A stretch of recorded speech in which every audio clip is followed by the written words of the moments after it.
크리스마스 예수님 이 땅에 오신 지 2021년째가 되는 성탄절이죠. 예수님 이 땅에 오신 사건만큼 인류 역사에 놀랍고 경이롭고 감격스러운 사건이 있을까요? 예수님 이 땅에 오신 사건은 하나님 자신이 인간의 몸을 입고 인간이 되셔서 이 땅에 오신 놀라운 사건 아닙니까? 새로운 시대를 여는, 그야말로 구약 시대에서 이제 신약의 이런 새로운 시대로 새로운 이런 새 언약의 시대, 또 재창조의 시대, 그야말로 율법의 시대에서 이런 은혜의 시대로 이렇게 새로운 시대를 여는 이런 이제 예수님 오신 이 땅에 오신 사건이기 때문에, 그것도 우리 인간을 위해서 오시잖아요. 십자가에서 자기 생명을 내어주시기 위해서 이 땅에 오신 놀라운 사건 아니겠습니까? 모두가 힘든 코로나 이 어려운 시기를 겪고 있는데, 우리 모두에게 우리 마음에 예수님의 이 땅에 오신 이 감격스러운 기쁨이 모두에게 충만하십니까? 여전히 지금 너무 어려운 시기를 우리가 이렇게 겪고 있지만은, 다시 한번 우리가 이 땅에 오신 예수 그리스도, 바로 우리의 구세주가 되기 위해서 오신 예수 그리스도의 성탄의 이런 기쁨을 오늘 또 말씀을 통해서 우리가 이렇게 회복하는 이런 시간이 되었으면 좋겠습니다. 오늘 본문 말씀은 누가복음 2장 8절에서 이렇게 21절까지 이렇게 보겠습니다. 그 지역의 목자들이 밤에 밖에서 자기 양떼를 지키더니 주의 사자가 곁에 서고 주의 영광이 그들을 두루 비치매 크게 무서워하는지라. 천사가 이르되 무서워하지 말라. 보라, 내가 온 백성에게 미칠 큰 기쁨의 좋은 소식을 너희에게 전하노라. 오늘 다윗의 동네에 너희를 위하여 구주가 나셨으니 곧 그리스도 주시니라. 너희가 가서 강보에 쌓여 구유에 누워있는 아기를 보리니 이것이 너희에게 표적이니라 하더니, 호련히 수많은 천군이 그 천사와 함께 하나님을 찬송하여 이르되, 지극히 높은 곳에서는 하나님께 영광이요 땅에서는 하나님이 기뻐하시는 사람들 중에 평화로다 하니라.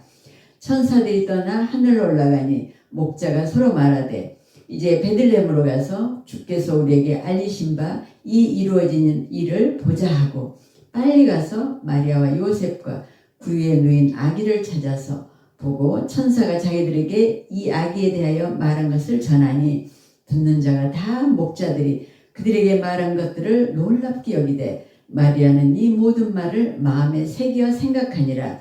목자들은 자기들에게 이르던 바와 같이 듣고 본 그 모든 것으로 인하여 하나님께 영광을 돌리고 찬송하며 돌아가니라. 할례 8일이 되매 그 이름을 예수라니 곧 잉태하기 전 천사가 일컫는 바르라. 아멘.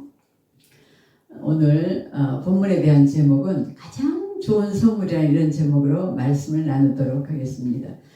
하나님께서 인류 역사상 가장 좋은 선물, 가장 귀한 선물, 최고의 선물을 바로 보내주신 사건이 바로 예수 그리스도 이 땅에 오신 사건 아니겠습니까? 우리가 예수님의 이 땅에 오신 이 감격스러운 기쁨을 오늘 이렇게 본문에서 우리가 회복하는 이런 시간이 되었으면 좋겠다고 아까도 말씀을 드렸는데, 그만큼 모든 사람들이 지금 모두가 다 힘들고 어려운 이런 시기여서 이렇게 다시 한번 말씀을 드립니다.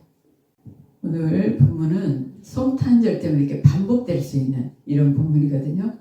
그러나 이게 누가복음 저자 누가가 역사적인 이렇게 사실에 입각해서 복음서를 기록하고 있을 뿐만 아니라, 누가복음에는 이렇게 찬양이 많이 수록되어 있거든요. 찬양이 많이 기록되어 있어서 예수님이 탄생에 대한 그 기쁨과 감격이 생생하게 이렇게 독자들에게 전달될 수 있는 이런 복음서가 바로 누가복음이라고 저도 판단을 했기 때문에, 오늘 저도 본문을 이렇게 2장 8절에서 21절 이렇게 준비했습니다.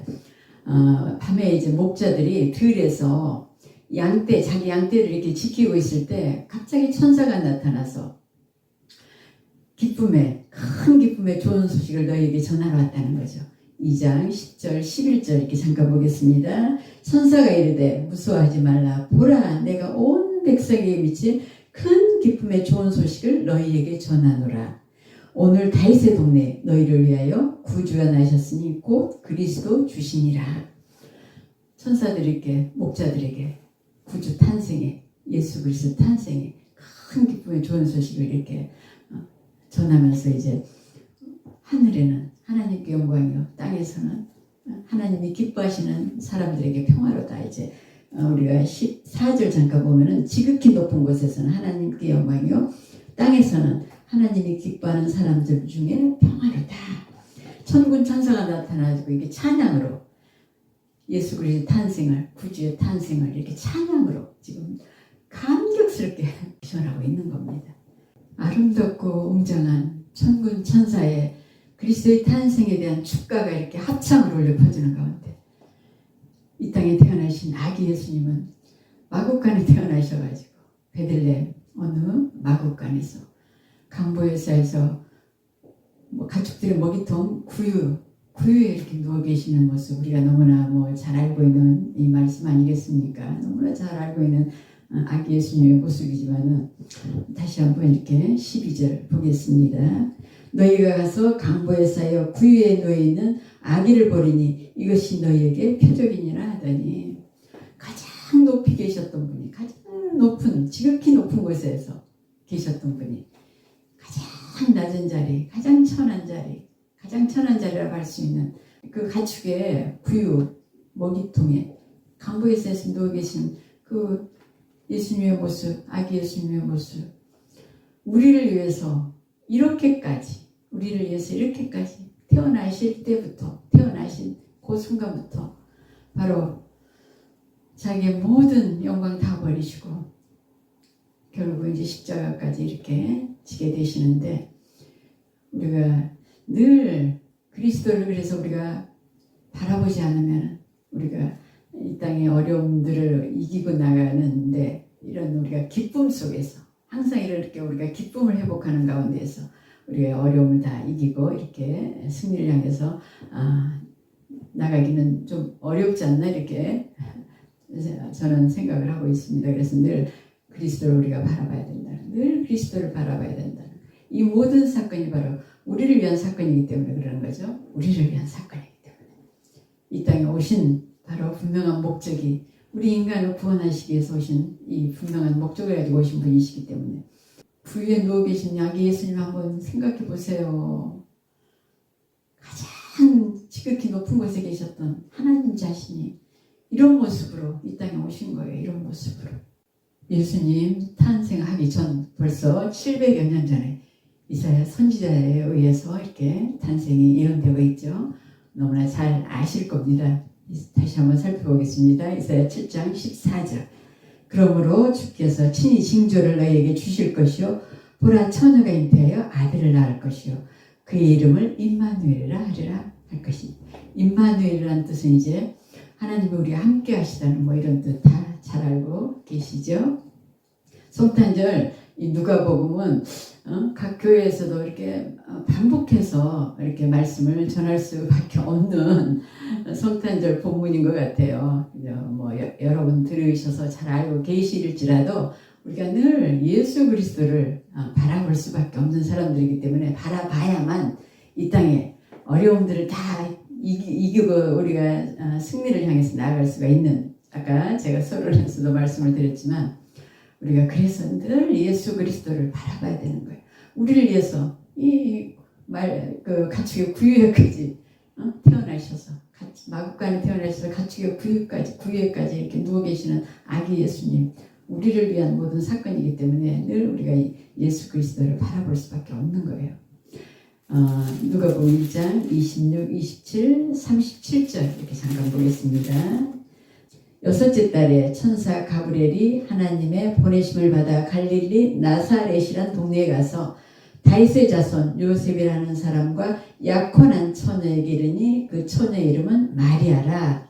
31절입니다. 보라 내가 잉태하여 아들을 낳으리니 그 이름을 예수라 하라. 그냥 마리아와 요셉은 약혼한 사이지 결혼하지 않아 약혼한 사이인데 천사 가브리엘이 나타나서 처녀 마리아에게 성령으로 아기가 잉태될 건데 그분이 바로 예수라는 거죠. 예수는 이제 구약 히브리어로는 이제 호시아 또 뭐 여호슈아 이런 이제 이제 우리가 잘 알듯이 여호수아나 뭐 호세아 뭐 이런 히브리식 발음이거든요. 이제 이게 헬라식 발음으로 예수라는 이게 헬라식 발음이에요.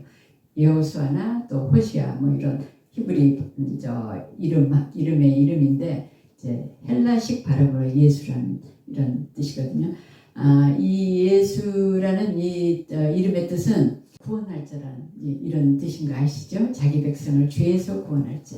그러니까 모든 인류에 바로 아담과 하와 이후에 늘 반복되는 것 같고 또 중복되는 것 같지만 하나님과의 관계가 이렇게 단절된 끊어진 이런 관계를 이제 예수 그리스도를 통해서 바로 관계를 회복시키자는 모든 장벽을 저번 주 에베소서 우리가 살펴보면서 모든 장벽을 허물어버리는 하나님과 인간 또 유대인과 이방인 인간과 인간의 이런 장벽을 허물 수 있는 모든 장벽을 허물 수 있는 유일한 분이 바로 예수 그리스도고 그분 자체가 바로 평강의 왕이시면서 바로 화평을 이룰 수 있는 분이라고 저번 주에 우리가 예배소에서 이렇게 살펴보면서 말씀을 이렇게 드렸었습니다.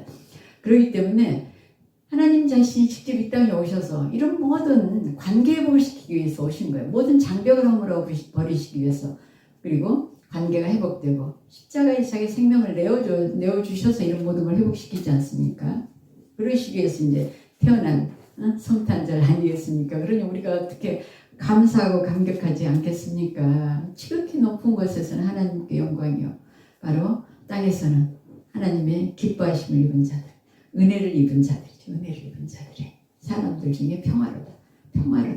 바로 예수님이 이 땅에 오신 목적을 바로 이렇게 말씀해 주고 계시는 거죠. 누가는 그래서 이 동정녀 처녀 마리아의 성령으로 잉태되었다. 요셉과 결혼하기 이전에 바로 잉태가 되었기 때문에 이제 이런 사건, 성령으로 잉태된 사건이라든가 예수님이 이렇게 태어난 사건이라든가 천사가 이렇게 천사 가브리엘이 나타나서 이 큰 기쁨의 좋은 소식을 이렇게 알려준 이런 사건들이 자칫 잘못하면 신화로 이렇게 오해받을 수 있는 사건 아니겠습니까? 신화로. 그렇기 때문에 누가는 이제 그 역사적인 그때의 역사적인 사실을 이렇게 기록하고 있거든요. 그래서 바로 누가복음 2장 1절에서부터 이렇게 잠깐 보겠습니다. 그때 가이사 아구스도가 영을 내려 천하로 다 호족하라 하였으니 이 호족은 구레뇨가 수리아 총독이 되었을 때 처음 한 것이라. 모든 사람이 호족하러 각각 고향으로 돌아가매 요셉도 다윗의 집 족속이므로 갈릴리 나사렛 동네에서 유대를 향하여 베들레헴이라 하는 다윗의 동네로 그 약혼한 마리아와 함께 호적하러 올라가니 마리아가 이미 잉태하였더라. 요셉과 마리아가 이제 가이사 아구스도 로마 황제의 그 명령에 의해서 이제 나사렛에서 이렇게 동네에서 살다가 고향인 다윗의 고향 또 요셉의 고향 요셉과 마리아의 고향인 베들레헴으로 이제 황제의 명에 의해서 이제 호적을 하러 가는 그때 이미 마리아가 성령에 의해서 아기 예수를 잉태한 그때예요. 가이사 아구스도라 하면은 로마 황제거든요. 이 당시에 로마라 그러면 세계를 제패한다 할 만큼 그런 엄청난 지배력을 갖고 있었던 이런 거대 제국이었죠. 그때 로마가 모든 길은 뭐 로마로 통한다 할 만큼 거대의 제국이었던 이 로마 황제 가이사 아구스도는 그 시저 잘 아시죠? 시저의 양아들이고 이제 본명은 가이오스 옥타비우스라는 이런 본명을 갖고 있어요. 이제 아구스도라는 이름은 이제 로마 원로원에서 위대하고 지극히 뭐 숭배받을 자다 이런 이제 뜻으로 마치 뭐 신처럼 이렇게 우상처럼 숭배받을 자다. 그래서 아구스도라는 이름을 이렇게 지어준 거예요. 마치 그 우리가 이집트의 그 파라오라든가 뭐 바벨론의 느부갓네살이라든가 이런 뭐 제국의 왕들 보면은 마치 그냥 신처럼 이렇게 신 같은 존재로 막 이렇게 백성들에 의해서 떠받들어지지 않습니까? 마치 이 가이사 아구스도도 이 당시에 그런 뭐 세계를 제패한다 할 만큼의 그런 로마 제국의 황제였기 때문에 이 팔레스타인 땅 유다 땅을 지배하던 이제 그 마태복음 1장에 우리가 헤롯 왕 잘 아시지 않습니까? 헤롯 왕. 헤롯 왕은 유대 땅을 이제 지배하던, 로마가 바로 유대, 이 팔레스타인 땅까지 그때 당시에 지배하던, 통치하던 요때였기 때문에 마태복음 1장에 나오는 그 헤롯 왕은 유대 지역을 이렇게 통치했던 이렇게 그런 왕이었어요. 또 헤롯 왕은 아기 예수님을 뭐 죽이려고까지 하지 않았습니까? 그래서 애굽으로 피신하는 이제 이런 구절이 마태복음에서 나오는 이제 누가복음에는 이제 그 단락이 이제 빠져 있습니다. 다 관점이 다르죠. 마태, 마가, 누가, 요한 그 사복음서의 관점이 다 달라요. 관점이 다르기 때문에 누가는 역사적인 사실을 이렇게 입증해 가면서 이렇게 혹시 행여라도 신화적인 얘기를 이렇게 흐를까 봐서 그때 당시의 역사적인 사실을 이렇게 같이 이렇게 증거하고 있는 겁니다. 그래서 바로 로마 황제 가이사 아구스도에 의해서 각 그 로마 제국 내에 있는 이 지배 국가들까지 이제 호적을 하라는 거죠. 호적을 고향에 가서 인구조사하는 거죠. 인구조사하는 목적은 바로 세금을 원활하게 징수하고 자기들의 이제 통치 지배력을 강화하기 위해서 바로 이렇게 인구조사를 하는 거죠. 그래서 요셉도 약혼한 마리아를 데리고 이미 성령에 잉태된 예수께서 잉태된 이런 마리아를 데리고 이제 고향 베들레헴으로 가서 거기서 이제 아기 예수가 거기서 그래서 베들레헴에서 탄생한 거예요. 살았던 동네는 나사렛 예수라고 늘 하지 않습니까? 성경에 나사렛 예수 그러는데 이제 요셉과 마리아의 고향이 베들레헴이기 때문에 베들레헴으로 호적하러 이렇게 로마 황제의 명에 의해서 이렇게 가게 돼서 베들레헴에서 아기 예수님이 태어나는데 성탄 이 본문에 대해서는 뭐 너무나 많이 이렇게 중복되는 설교를 할 수밖에 없기 때문에 또 많이 잘 알고 계실 거예요. 알고 계시겠지만 미가서 5장 2절 이렇게 다시 한번 보겠습니다. 베들레헴 에브라다야 너는 유다 족속 중에 작을지라도 이스라엘을 다스릴 자가 너에게서 나올 것이라. 그의 근본은 상고에 영원에 있느니라. 벌써 베들레헴 에브라다야 에브라다는 베들레헴의 옛 이름이에요. 미가서 5장 2절에서 이렇게 아까 우리가 이사야 7장 14절에서 임마누엘이라는 이렇게 그 징조를 이렇게 나타낼 것이라고 하는 그런 예언이 700여 년 전에 벌써 있었는데 미가서 5장 2절에서도 예수님이 베들레헴에서 태어날 것을 벌써 이렇게 예언하고 계시는 거예요. 상고에 뭐 영원에 있느니라. 상고이라는 것은 에버래스팅에서 그 히브리어는 올람이라는 단어를 쓰는데 그러니까 영원이라는 뜻이 영원 전에 영원. 그 다음에 이제 영원에 있느니라인데 이건 히브리어 케뎀이라는 이런 뜻을 써서 영어로는 from of old, 태초에 아주 태초에 이런 뜻이거든요. 그래서 벌써 미가서 5장 2절 이사야 10장 14절에 이렇게 예수님 이 땅에 오시기 몇백 년 전에 벌써 이렇게 다 예언이 되어 있는 거예요. 베들레헴은 히브리어로 베트라는 집이란 뜻과 레헴이라는 떡이라는 이런 단어의 합성어예요. 그래서 베들레헴 하면 떡집이라는 뜻이거든요. 떡집. 근데 요한복음 6장 35절에 보면 예수님이 이렇게 말씀하시죠. 예수께서 이르시되 나는 생명의 떡이니 내게 오는 자는 결코 줄이지 아니할 터요. 나를 믿는 자는 영원히 목마르지 아니하리라. 떡집이라는 베들레헴에 생명의 떡으로 오신 예수 그리스도 자기 몸을 십자가에 생명의 떡으로 우리에게 내어주셔서 그 생명의 떡으로 해서 우리가 예수 그리스도의 생명을 이렇게 생명을 얻는 거거든요. 영생을 얻는 거거든요. 너무 놀랍지 않습니까? 그리고 세상 역사 속에 로마 황제의 호적 명령을 통해서 나사렛에서 살고 있던 요셉과 마리아가 베들레헴 미가서 5장 2절에 이렇게 예언된 거기 가서 가이사 아구스도의 그런 호적 명령에 의해서 베들레헴으로 가게 됐는데 이 몇백 년 전에 예언된 이 하나님의 예언의 말씀의 이 성취가 놀랍지 않습니까? 이 오묘한 세상 역사 속에서도 역사도 하나님이 움직이신다는 걸 우리가 이렇게 이런 말씀 속에서도 우리가 볼 수가 있는 거 있지 않겠어요? 세상의 역사까지도. 그러니까 하늘과 땅의 모든 주권과 통치가 하나님께 있다는 거죠. 하나님께. 베들레헴이라는 이런 떡집에 생명의 떡이 되시기 위해서 태어나신 예수 그리스도에 대한 이 큰 기쁨의 좋은 소식을 들고 이제 목자들이 드디어 서둘러서 이 아기 예수를 보기 위해서 이제 베들레헴으로 가서 요셉과 마리아 그리고 아기 예수를 만나는 그런 구절이 이제 16절, 17절 되겠습니다. 잠깐 보겠습니다. 빨리 가서 마리아와 요셉과 구유에 누인 아기를 찾아서 보고 천사가 자기들에게 이 아기에 대하여 말한 것을 전하니 듣는 자가 다 목자들이 그들에게 말한 것을 놀랍게 여기되. 그러니까 이제 드디어 빨리 서둘러서 그 아기가 얼마나 보고 싶어 했겠습니까? 천사가 나타나서 더군다나 막 천군 천사가 축가까지 합창으로 막 웅장하게 이렇게 축가까지 불러가면서 그 아기 탄생에 대한 그 기쁜 소식을 이렇게 전해주니 빨리 가서 이제 아기 예수를 만나고 싶었겠죠. 보고 싶고 만나고 싶었겠죠. 그래서 서둘러서 가서 드디어 말 구유에 놓이신 아기 예수를 이렇게 만나고 또 요셉과 마리아를 만나서 이 기쁜 소식을 이제 천사가 전해준 이 기쁜 소식을 이제 전해주는데 이제 마리아와 요셉만 있는 것이 아니고 아기가 태어났으니까 아기가 또 더군다나 마국간에 태어났으니까 주변의 사람들이 이렇게 보러 오지 않았겠습니까? 그러니까 다른 사람 듣는 사람들은 다 기이 여기더라. 이제 헬라 원어로 보면 다우마조라는 이런 단어를 쓰거든요.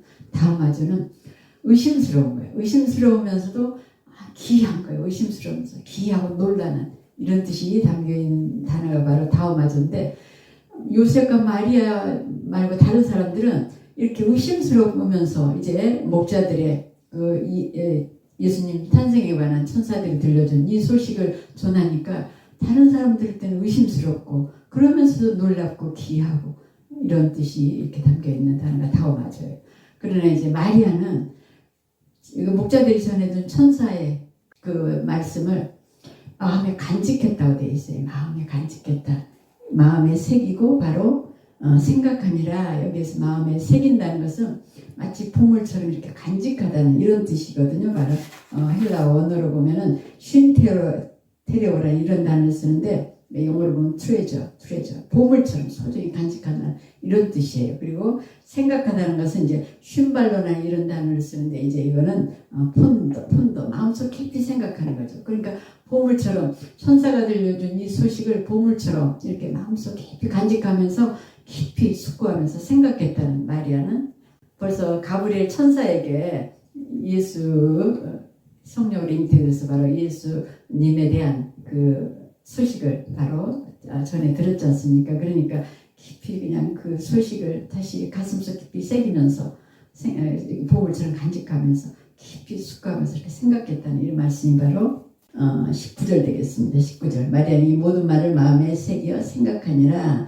목자들은 이제 자기들에게 이르던 바와 같이 듣고 본 그 모든 것으로 인하여 하나님께 영광을 돌리고 모든 것이 사실 그대로이기 때문에 하나님께 영광을 돌리고 찬송하면서 감격해서 감사해서 찬송하면서 이제 돌아갔다는 이런 이제 이런 말씀이 되겠습니다.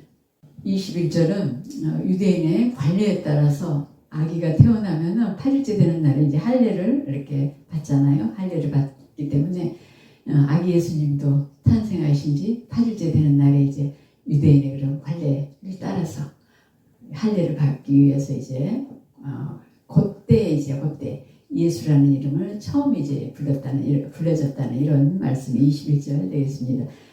천사 가브리엘이 누가복음 1장 31절에서 마리아에게 바로 잠깐 31절 잠깐 보면은 보라 내가 잉태하여 아들을 낳으리니 그 이름을 예수라 하라 이렇게 천사가 마리아에게 이렇게 알려준 이름 아니겠습니까? 자기 백성을 죄에서 구원할 자 바로 예수라는 이 이름이 이제 8일 만에 이렇게 처음으로 예수님의 이름이 이렇게 불려지게 되고 바로 이 땅에 유대 땅에 이스라엘 땅에 이렇게 태어나셨기 때문에 똑같이 이스라엘 백성과 똑같이 할례를 이렇게 관례대로 받게 되는 이런 예수님의 아기 예수님의 이런 모습 우리가 이렇게 바라보면서 이 성탄절을 우리가 맞이해서 오늘 누가복음 2장 8절에서 21절까지 우리가 말씀을 이렇게 살펴봤습니다. 예수님의 또 다른 이름은 임마누엘이에요. 임마누엘. 하나님 우리와 함께 하시다. 바로 영원히 함께 하시기 위해서 이 땅에 탄생하신 거예요. 영원히 함께 하시기 위해서. 요한복음 1장 14절에 그렇죠. 말씀이 육신이 되어 우리 가운데 거하시네 그의 영광을 보아니 독생자의 영광이요. 은혜와 진리가 충만하더라. 우리가 영원히 함께 하시기 위해서 이 땅에 오신 거죠. 이 땅에 오신 분명한 목적이 있고 또 우리를 부르신 분명한 목적이 있죠. 우리가 예수님의 탄생에서부터 그분의 십자가 생명 바치는 그 십자가와 또 부활과 승천과 영원히 하나님 보좌 우편에서 우리를 위해서 바로 중보하고 계시는 예수님의 이 모든 일생을 한번 살펴보시면 모두가 다 우리를 위해서 행해 주신 모든 사건 아니겠습니까? 우리에게 영원한 영광까지 주시기 위해서 바로 모든 걸 다 바쳐서 우리가 함께 하시기 위해서 이 땅에 오신 예수 그리스도의 탄생인 성탄절을 맞이해서 우리가 분명한 오신 목적 그리고 우리를 부르신 분명한 목적은 바로 하나님 나라의 완성을 이루어가는 게 우리를 통해서 이루시려 가신다는 걸 말씀을 드렸죠. 세 가지 목적이 있지만은 그 중에 또 가장 대표적인 게 하늘과 땅 만물을 다 통일하시려고 하시는 하늘에서 뜻이 다 이루어짐과 같이 땅에서도 하나님의 뜻이 온전히 다 이루어지기를 원하시는 이 우리를 부르신 이 목적에 바로 우리가 부르심에 대한 목적에 또 우리가 순종해 나가는 하나님의 자녀로서의 본분을 또 늘 생각하지 않을 수가 없습니다. 이 연말에 세상이 너무 지금 코로나 상황에서 모두가 다 어려운 상황인데 우리는 그래도 그리스도께서 이 땅에 오셔서 어둠을 밝히는 빛이 되시고 에베소서 2장 1절에서 그렇게 말씀하시죠. 허물과 죄로 죽었던 너희를 그가 살리셨도다.